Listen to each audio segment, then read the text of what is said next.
글 하나 없이 눈이 부신 나의 세상을 보면 참 아름다워라. 향기로운 꽃 우뚝 솟은 나무 옆에 보이는 빌딩도 너무 예뻐라. 어떻게 이렇게 나 예쁠 수가 있는지 누군가가 없었다면 가능이나 했을지. 하지만 저기 저 끝에서 여기를 지나서 반대편 끝까지 복잡한 일상은 가득해. 엄청난 전쟁, 그게 전쟁이지만 아름다운 걸 보려면 한 발자국만 뒤로 빼. 복잡한 일상, 가득한 일상에만 빠져 있으면 절대로 볼 수가 없어 아름다운 거. 그때 내가 가야 할 곳 stop. 주님은 내 피난처, 주님은 내 피난처. 하루의 시작을 주님과 함께 11월 12일 매일 성경 큐티를 시작하도록 하겠습니다. 오늘 함께 읽을 성경은 역대하 9장 13절에서 31절까지입니다. 우리의 몸과 마음 뜻을 다해서 함께 읽도록 하겠습니다. 솔로몬은 해마다 금 666달란트를 받았습니다. 그것 말고도 솔로몬은 무역업자와 상인들에게서 금을 받았고 아라비아의 왕들과 이스라엘 땅의 장관들에게서도 금과 은을 받았습니다. 솔로몬 왕은 금을 두드려서 큰 방패 200개를 만들었습니다. 방패 하나에 들어간 금은 600세겔이었습니다. 솔로몬은 또 금을 두드려서 작은 방패 300개를 만들었습니다. 그 방패 하나에 들어간 금은 300세겔이었습니다. 왕은 그 방패들을 레바논 숲의 궁에 두었습니다. 솔로몬 왕은 커다란 상어 보좌를 만들었습니다. 그리고 거기에 순금을 입혔습니다. 보좌로 올라가는 계단은 6개였습니다. 보좌에는 금으로 만든 발 받침대도 있었습니다. 보좌의 양쪽에는 팔걸이가 있었고 팔걸이 양옆에는 사자상이 있었습니다. 6계단 위에는 12사자가 있었습니다. 각 계단의 양쪽 끝에 사자가 한 마리씩 있었습니다. 다른 어떤 나라에서도 이런 것은 만들지 못했습니다. 솔로몬 왕이 마시는 데에 쓰는 모든 그릇은 금으로 만들었습니다. 레바논 숲의 궁에서 쓰는 모든 그릇도 다 순금이었습니다. 은으로 만든 것은 하나도 없었습니다. 솔로몬 시대는 사람들이 은을 귀하게 여기지도 않았습니다. 솔로몬 왕에게는 무역을 하는 배가 많이 있었습니다. 그 배들은 히람의 사람들이 몰고 다시스로 다녔으며 3년에 한 번씩 금과 은, 상아와 원숭이와 공작새들을 싣고 돌아왔습니다. 솔로몬 왕은 이 세상의 어떤 왕보다 재산과 지혜가 많았습니다. 온 세상의 백성이 솔로몬을 보러 왔습니다. 그들은 하나님께서 솔로몬에게 주신 지혜를 듣고 싶어 했습니다. 해마다 솔로몬을 만나러 오는 사람들은 누구나 다 선물을 가지고 왔습니다. 그들은 금이나 은으로 만든 물건들과 옷과 무기와 향료와 말과 노새를 가지고 왔습니다. 솔로몬은 말과 전차들을 두는 마구간을 4,000개나 가지고 있었고 말은 12,000마리나 가지고 있었습니다. 솔로몬은 그것들을 전차를 두는 특별한 성에 두기도 했고 자기가 사는 예루살렘에 두기도 했습니다. 솔로몬은 유프라테스 강에서부터 블레셋 땅을 지나 이집트까지 모든 왕들의 왕이었습니다. 솔로몬이 왕으로 있는 동안 예루살렘에는 은이 돌처럼 흔했습니다. 백향목은 서쪽 경사지에서 자라는 뽕나무처럼 흔했습니다. 솔로몬은 이집트와 다른 모든 나라에서 말을 사들였습니다. 솔로몬이 한 다른 일은 처음부터 끝까지 예언자 나단의 기록과 실로 사람 아이야의 예언과 이또가 받은 계시에 적혀 있습니다. 이또는 느밧의 아들 여로보암에 대해서 글을 쓴 선견자입니다. 솔로몬은 예루살렘에서 온 이스라엘을 40년 동안 다스렸습니다. 솔로몬이 죽어 예루살렘 곧 그의 아버지 다윗성에 묻혔습니다. 솔로몬의 아들 르호보암이 그의 뒤를 이어 왕이 되었습니다.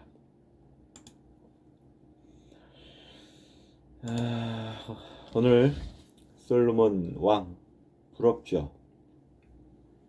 저는 참 부럽네요. 다 가졌잖아요. 그렇죠? 내 순간 이제 읽으면서 저 솔로몬 왕은 뭘 그렇게 잘해서 이렇게 많은 복을 받은 것일까 이렇게 생각해 보게 되더라고요.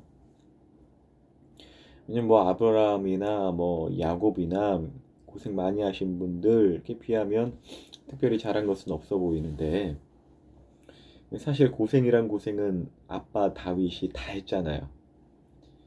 그러니까 결국 어이구 이걸 보면서 또 이렇게 묵상하거나 도전이 되시는 분들이 있을까 싶어서 나누는데, 어떻게 하면 저 솔로몬처럼 하나님께 복을 받을 수 있을까 이런 생각을 해볼 수 있다는 거죠. 근데 그 이후로 아빠 다윗이 고생이란 고생을 다 하셨기 때문에 그래서 솔로몬이 복을 받은 것이다. 그렇게 저는 좀 생각이 되더라고요. 그러니까 하나님과 다윗의 그 언약, 그 언약이 이제 솔로몬에게 상속되어졌고, 그 솔로몬은 사실 뭐 노력해서 막 태어난 것도 아니잖아요. 딱 태어나 보니까 왕인 거야. 근데 그 왕이 좀 이제 왕의 자리가 좀 불안했지만 그것도 아버지가 탁탁탁탁 단도리 딱 쳐가지고 왕권 강화 될 수 있게. 그리고 솔로몬은 이제 왕이니까 왕으로서 나라를 잘 다스릴 수 있도록 지혜를 주세요. 그렇게 기도를 한 것이 하나님께 부와 명예와 지혜를 이제 다 얻은 이유겠죠. 뭐 우리라고 이런 기도 안 하겠어요? 목회 잘할 수 있도록 성도님들에게 하나님을 잘 알려주고 가르쳐 줄 수 있도록 기도할 수 있도록 도와주세요. 우리 선생님들도 우리 친구들 잘 가르치고 목양할 수 있도록 제게 지혜를 주세요. 우리도 안 해본 거 아니잖아요.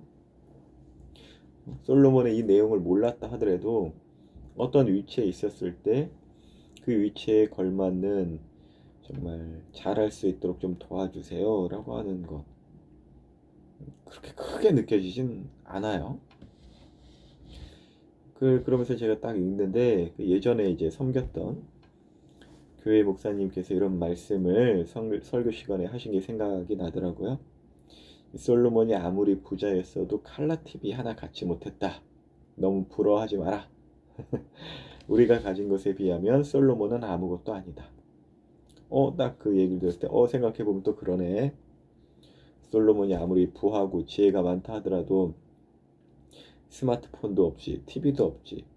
옛날에는 부자들만 칼라 TV 핸드폰을 갖고 다녔다고 하죠. 근데 요즘에는 이제 그 TV보다 더 좋은 컴퓨터를 손에 들고 다니잖아요. 그러니까 생각해보면은 솔로몬이 저 받은 복 저거 뭐 다 합쳐도 뭐 우리가 지금 살고 있는 현실에 비해서는 아무것도 아니네. 더 큰 복을 받았다. 이런 마음이 또 들 수도 있겠어요. 근데 다만 이제 현대인의 자본주의, 어떤 그 자본주의라는 사회에서의 자연스럽게도 등장하는 어떤 비교의식, 빈부격차, 이러한 현실에서는 앞선 어떤 제가 소개한 그런 이야기들이 사실 듣다 보면 더 막 열받을 수 있어요. 그러니까 다시 말해서 지금은 뭐 다 스마트폰 있는 상황이고 우리들의 어려움은 그런 상황으로 이렇게 비교로서 또 되는 것도 아니잖아요. 근데 뭐 솔로몬 TV도 없었고 뭐 스마트폰도 없었는데 우린 있으니까 우리가 솔로몬보다 복 받았고 부자라는 게 그게 뭐 말 같지도 않은 소리 하고 있어 막 이런 생각이 들 수도 있다는 거예요.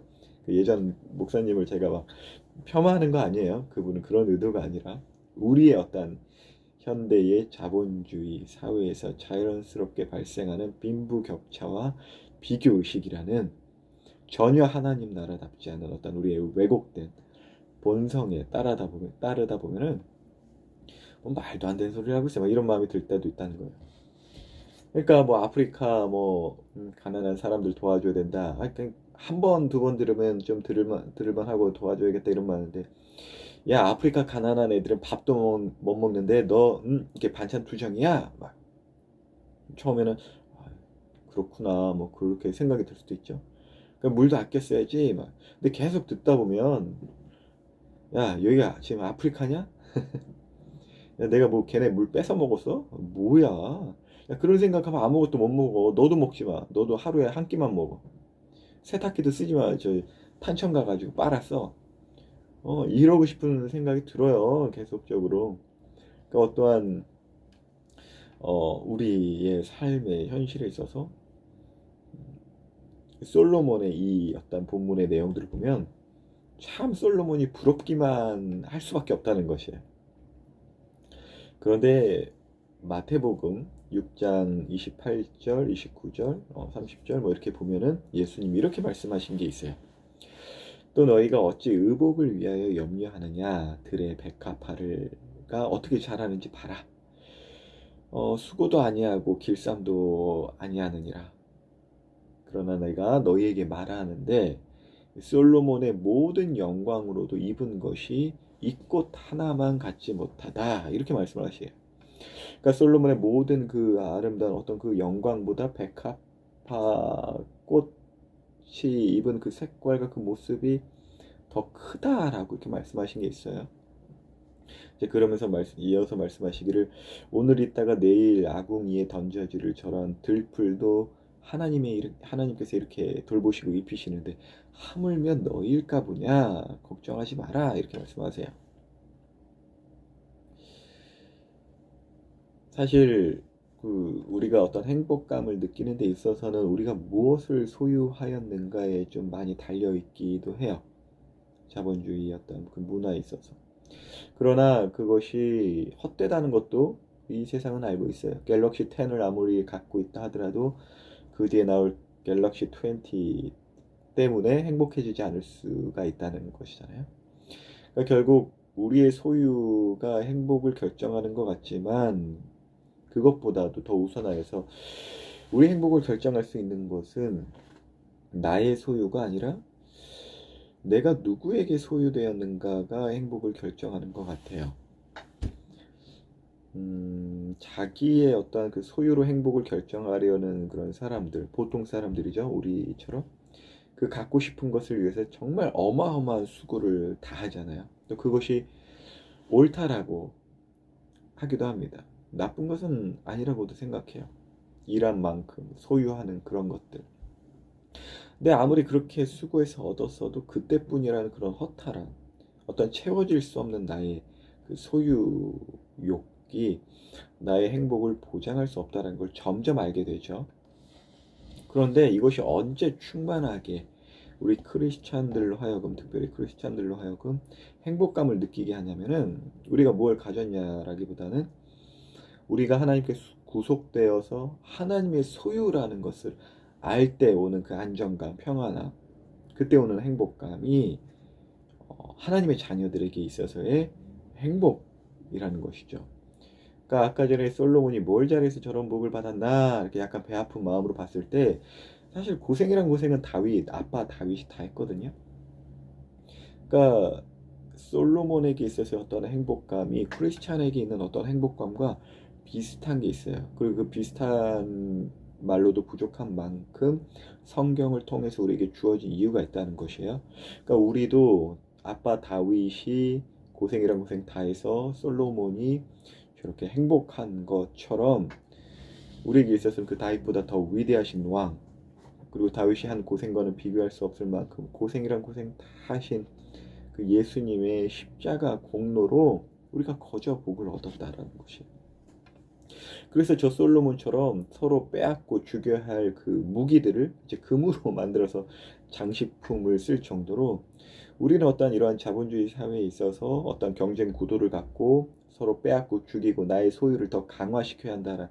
그래야 내가 행복해질 수 있다라는 것보다 분명히 하나님의 어떤 원리에 있어서 열심히 일하는 부분이 있지만 그것은 남을 위한 것이어야지 죽이라는 것은 아니잖아요. 그러니까 하나님의 소유로서 우리는 넉넉한 행복감을 품을 수 있다. 라고 이제 예수님께서 그것을 잘 보여주는 것이 저 들풀이라고 이렇게 보여주셨다는 거예요. 오늘 있다가 내일 아궁이에 던져지는 저 들풀도 하나님의 소유로서 저렇게 솔로몬의 그 어떠한 영광보다도 아름답게 입히시는데 하물며 너희이겠느냐라고 하시는 거죠.